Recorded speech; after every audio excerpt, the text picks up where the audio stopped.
Welcome back, Cal and listeners. This is Methodical Millions, episode 16. So, Cal, we talked about ideas and opportunity, where they start, how to keep track of them, but how do you go to test these ideas and what do you do if they don't work? First of all, I struggled quite a lot many times in my life to actually have a plan and have a dream and actually wanted to take action upon it. And it's the taking action part that I struggled with. So what I did is just looked at the first thing that I thought I needed to do to get to where I wanted to be.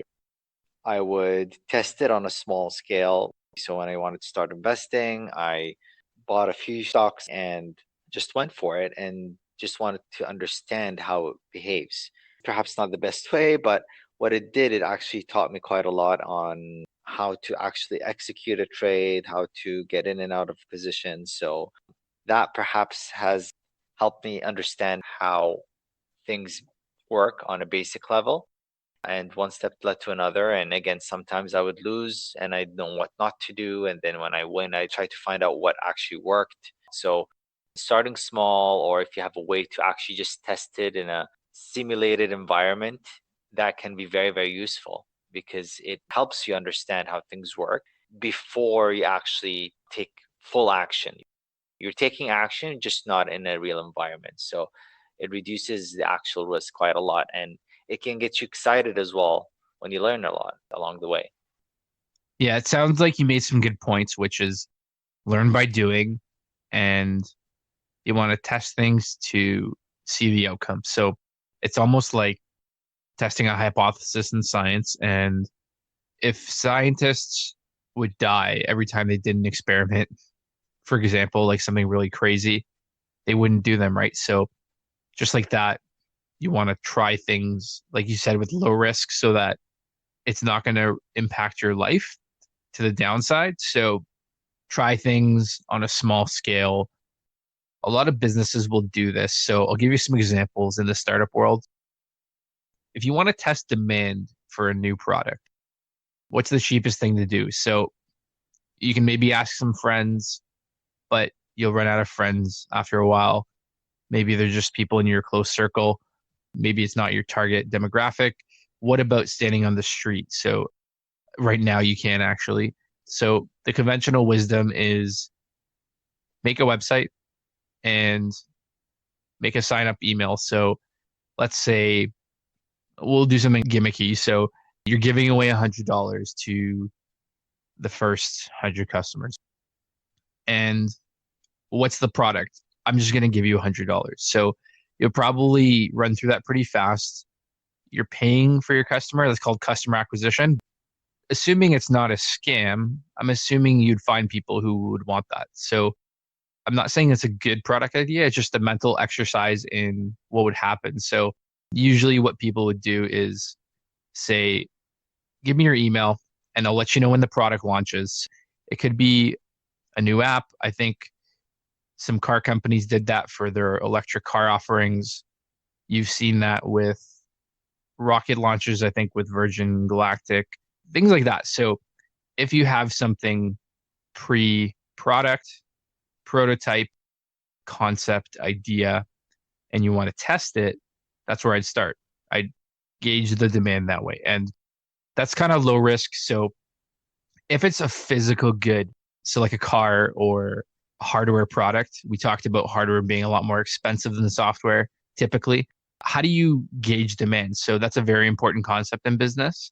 And that's going to help frame if you're on the right path. So ideas are plentiful. A lot of people in business say the execution matters. And what that means is what's your path to the product, acquiring users, acquiring customers, profit margins, and then scaling and then iterating on the product again. You get the cycle of growing your business, and somewhere in between, you figure out staffing, hiring, you figure out things like raising money, capital allocation. We talked about where do you put your dollars to grow the business. So this topic is very important because what if you have 10 ideas and then you don't know what to do. So I like the topic.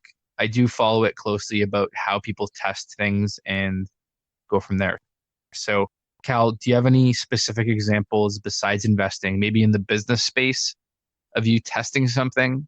And I'm only asking because if most people haven't started a business, I really want to see if there's like an off the cuff answer. It could be something small that you've tried.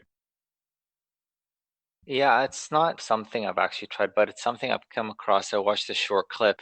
It's a Gary V clip there with one of the entrepreneurs he was interviewing.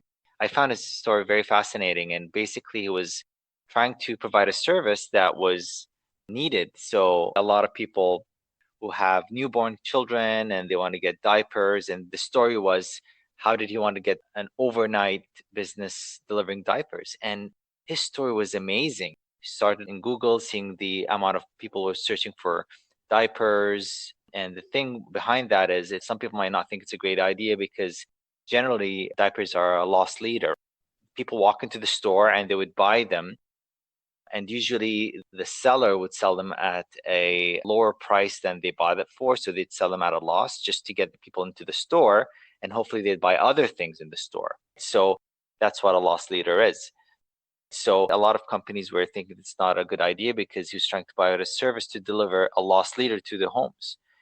And what he's done is he looked up online. He thought that obviously Amazon wouldn't even do it because even if you find any on Amazon at the time, a few years ago, they might not deliver them overnight, or they would charge a high price for them. So one thing led to another. He went to a few stores. He started taking small actions. So he started with his close friends and family in the neighborhood, started buying those himself with his partner and then delivering them. And then slowly but surely, without going into too much detail, his operation grew. He started a website. Some of the suppliers who wouldn't supply him directly eventually started supplying him because he was a customer of one of their biggest customers. So eventually it got to a point where he needed to get more for his customers because he started to have quite a big base, and he grew into this large company. It's just amazing. And the idea behind that is he started by Googling and looking into, apparently there's a time where you can see on Google how many searches there were for certain keywords and things like that. So it was nothing but a simple dream, two friends or partners, and they started with almost nothing and turned it into something quite big. He has people working under him right now. He has partnership with big corporations, blue chip companies that provide him with the inventory, and he's providing the service. Obviously, people would pay money to have the convenience. So either providing a service that's not been there, or even if it's something that's already been there, if you want to know how much people would pay for that product or the service, you can try to look up some information on how much people have spent on it in the future, if they think that's a fair price or a low price or a high price, and take it from there. A very short story about myself is, when it comes to the investing and trading side, many times I would test something if I want to make sure that something actually works. I would test it again in a simulated environment. So I would do these trades or investment ideas on a simulated platform. It really paints a picture of how things actually can work in the real world. You're using real life data, you're using real life prices, but you're not using real money. And you can see what you're doing right, what you're doing wrong. And the amount of knowledge that you can come up with is huge in terms of when you actually come and put it to real practice. So just a couple of things there that I think really can come quite in handy. Just do your research and take it step by step, one step at a time, and you'd be surprised how powerful that is. That's really fascinating. And I just get excited about hearing stories like that where somebody takes basically an idea and runs with it. And it's inspiring. You start to think, well, what can I do? What kind of idea can I bring to the world? And the testing aspect is so important because if you can get a tight feedback loop, so a circle of idea, test, iterate, feedback, see if people like it, what can you do better? Maybe you change the business, maybe you change the product. Maybe people don't want weekly shipping, they want overnight, like Cal was saying. So, but if you're in that creative space, I think it's really cool. In the business world, it's called product market fit. We've talked about it before, but basically, do customers want your product or service in this case? And by being able to measure and test, you find out. I'm going to use software as an example. So let's say you have an app that does 10 things and people only like one or two. You start asking the first 100 users, what do you really like about this product? And a question people ask is, what would you do if this app went away? And if people say, this is life changing, I really can't live without it, it could be something gimmicky like a game, or it could really add value in terms of a task app. But if it is so essential where people can't imagine life without it, I think you're onto something. And Instagram is a famous story about that. I think they raised $500,000. They only used about 50K to get Instagram going. And I always love telling that story because to me, that's almost sounds reasonable. I mean, they got acquired for $1 billion, but I'm sure today's value would have been 250 billion or something crazy. And yeah, it's software, but I find that really also inspiring how no matter where you are in life, you don't have to be rich. You don't have to go to the right school.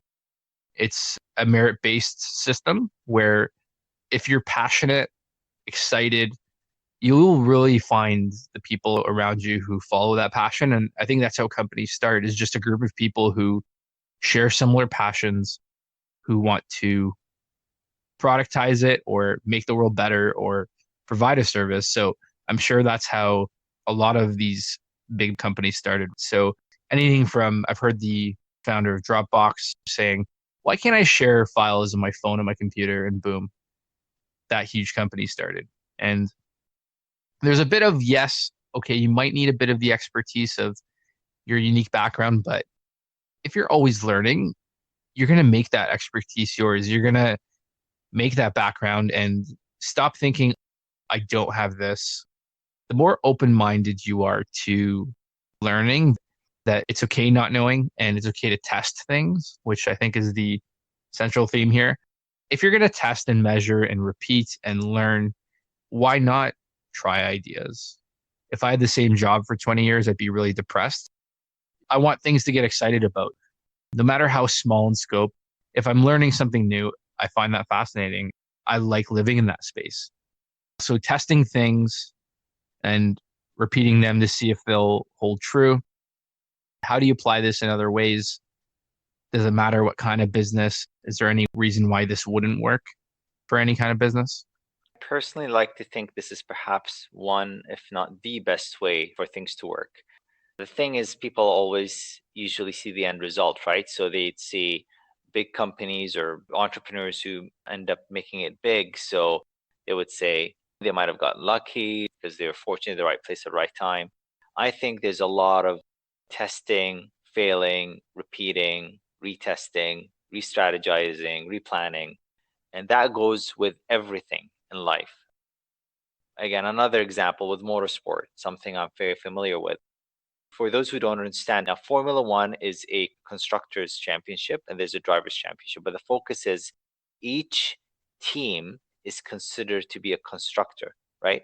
So you have the big works team like Ferrari, Mercedes, and Renault, but then you have the other smaller teams that are considered to be constructors, but they don't construct any other vehicles. They only build Formula One cars, and they don't sell them. They build them to race them.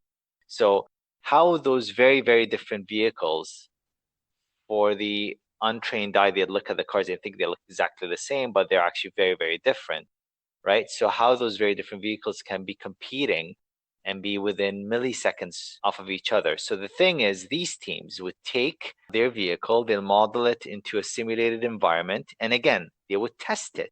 So it's like an actual video game. They put it on a computer, and the drivers would go on a racing rig, like a full racing cockpit with the pedals, with the steering wheel, with the seat belts, everything, with the race seat.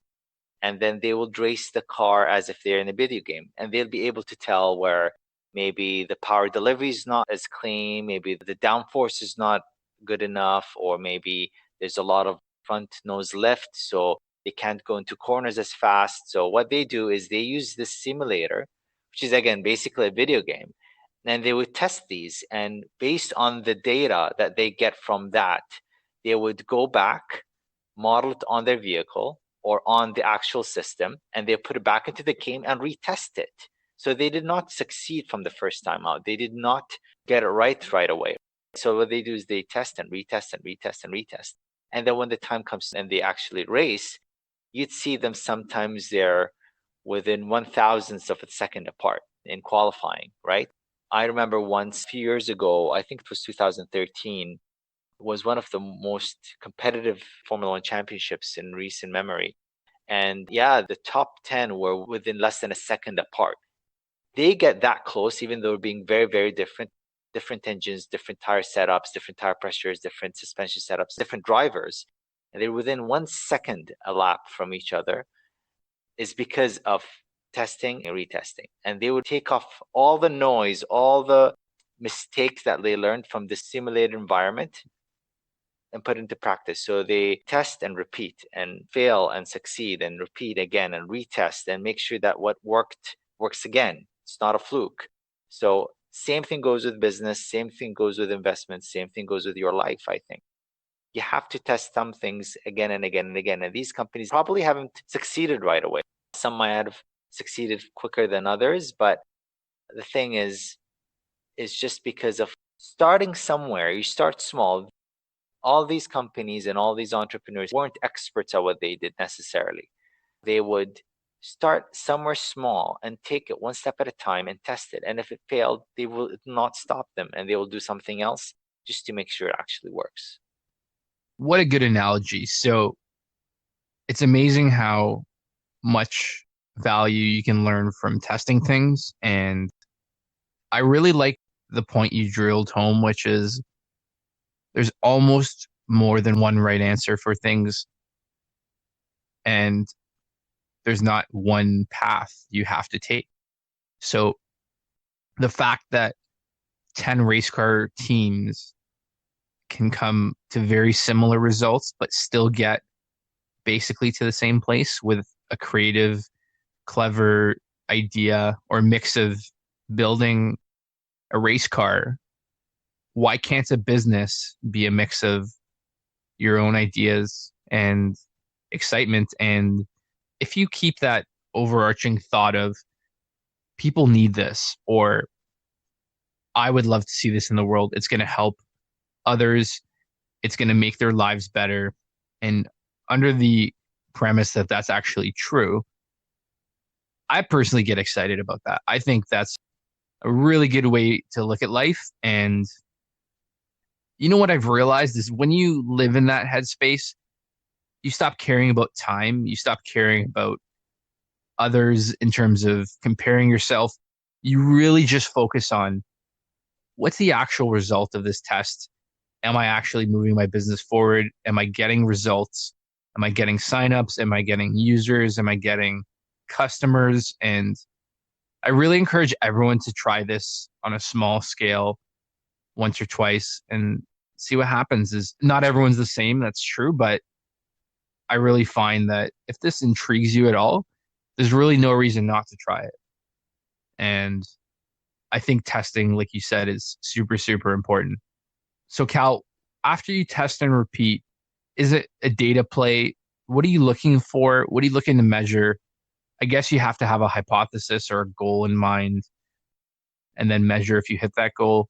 How would you frame that once you get some data? How would you know if what you're testing worked?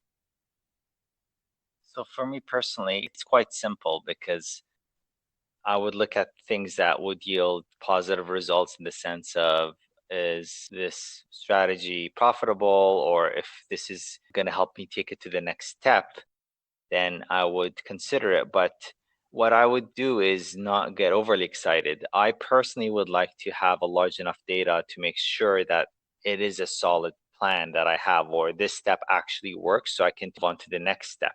So I would do it multiple times, and I try to do it in different environments because in the real world, it's not going to be the exact same scenario every single time. And I would gather that data again on something as simple as an Excel spreadsheet and log it in every single time. and then I would analyze it. So I put in as much information as I can, and based on the information I have, and I feel quite confident about the plan and the method that I have, then I actually put into real life action. And once I do, again, I try to track the data that I have again and see if it's similar results. If for whatever reason it's not, then there might be an error in this sense of not necessarily having a mistake, but maybe there's a skew of other variables that come into play that might have changed the data. So that's how I like to see it. Now, some places, let's say where you can't put in simulated trading, what I would suggest is, again, you start something small. Let's say you're starting a business or a project of some sort. And what you want to do is, first of all, it gets quite clear you want to do a certain thing. So let's say you design an app, or you have a business model that you want to take because you're selling a product or providing a service. So if what you first put into play does seem to work, you keep on doing it and try to see if there's any anomalies to it. And then it's literally repeating and doing and retesting. And then if it's not working, then you go back to the study board. And that's where gathering information is quite important, because you can look back and say, okay, it worked from this period to this period, but now it's not working. So what did I do right? Did I change anything since then? Did something else change? Did I get lucky? Was it a lucky streak? So all this comes into play, but it would only get really clear once you have enough information on your hand. So by tracking, you can actually see if your plan's working, and then you redo it again, you reapply it, you retest it, right?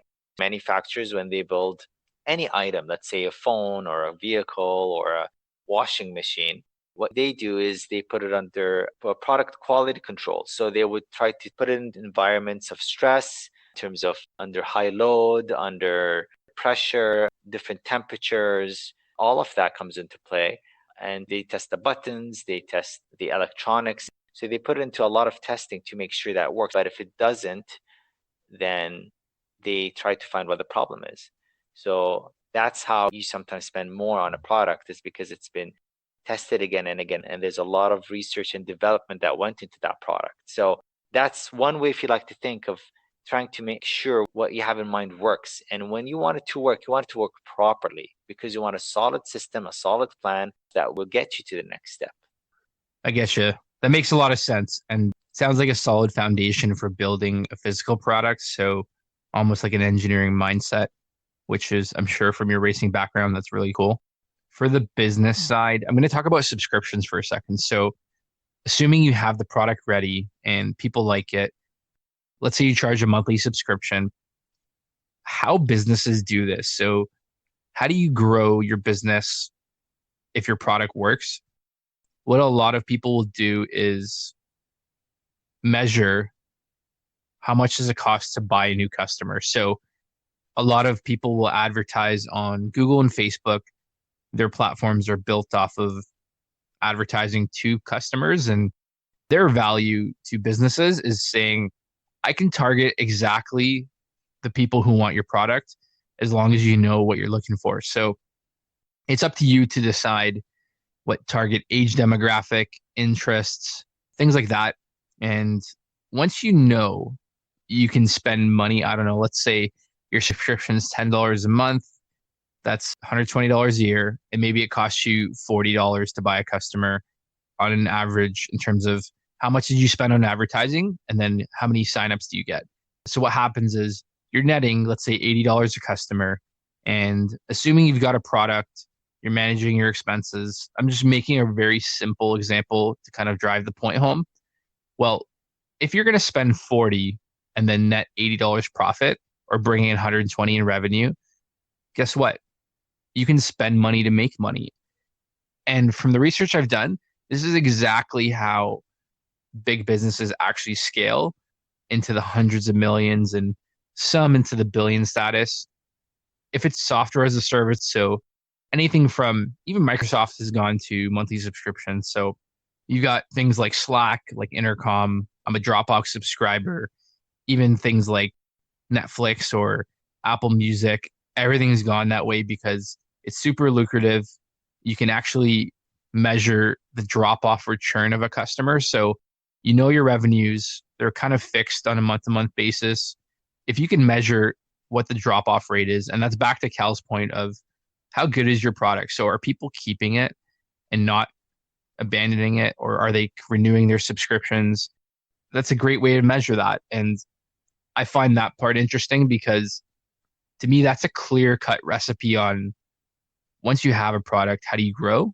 And to me, that actually makes a lot of sense. I see a path to building a business that way. Now, we talked about customer acquisition.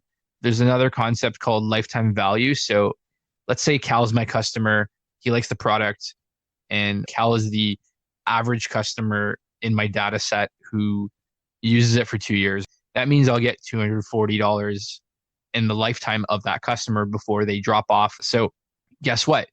You can technically spend $100 a customer or more because the lifetime value they will spend in your product is actually higher than just the 1 year. So if you have people who are lifetime subscribers, so if you've had Spotify for 3 years or use Netflix as an example, maybe you're going to subscribe for 10 years. So there is such immense value in software of getting subscribers that it's absolutely worth looking at and measuring. And if you have a product that works, you can really turn that into something where you don't have to worry about, well, you know what, we had 10 orders this month of our AirPod case, or if you're selling any kind of drop ship goods off Alibaba, eBay, Amazon, there's a fluctuation in demand. So that can get a bit of a question mark. Well, how do I grow from there? And you probably need a product that really is unique and takes off. But if you have a subscription style business, when it clicks, it almost seemed like this churning wheel of revenue where you don't even know what to do with it anymore. Everything seems to be going well and you're growing. So we'll wrap up with one example. I think it was Dollar Shave Club. I don't know too much about that business, but they're basically a subscription razor blade business. And I'm not a customer, but I've heard they got acquired for a lot of money. And I think they got bought by like Procter and Gamble or something for a crazy amount of money. But without going into detail, let's use them as an example. So they took razors, which I think have absurd margins in that kind of space. And I hope I don't botch this. I didn't really prepare anything on this, but let's just say it was like $1 a month for razor blades. And the thing that got popular around that brand is that people started subscribing because they're like, I'm not going to go spend $10, $20 on a razor or a pack of 3 or a pack of 5. I'm just going to pay my dollar and call it a day. And I think because their product was really good, easy to access, you just sign up online, I think through your email, and all of a sudden you have access to any postal code in the world where you can ship, even if it's just North America, you can ship a product. It's better than the competition. And you've kind of bootstrapped a company that is against the big giants, but the value you're delivering, kind of like your earlier story about the diapers, if the value is there and the price is there and people are like, okay, that's a no brainer, I'm just going to do it, that is where you should get excited and try and grow that. Those are your customers that will fuel your business or your brand. Those are the ones you need to talk to and say, what do you love about this? Why is it working? What happens if it goes away? And that's the feedback you want. That is what you want to test. If you hit that, go with it, run with it, keep that wheel going of moving that needle and getting better. And you found your niche or your space. You found a place to grow.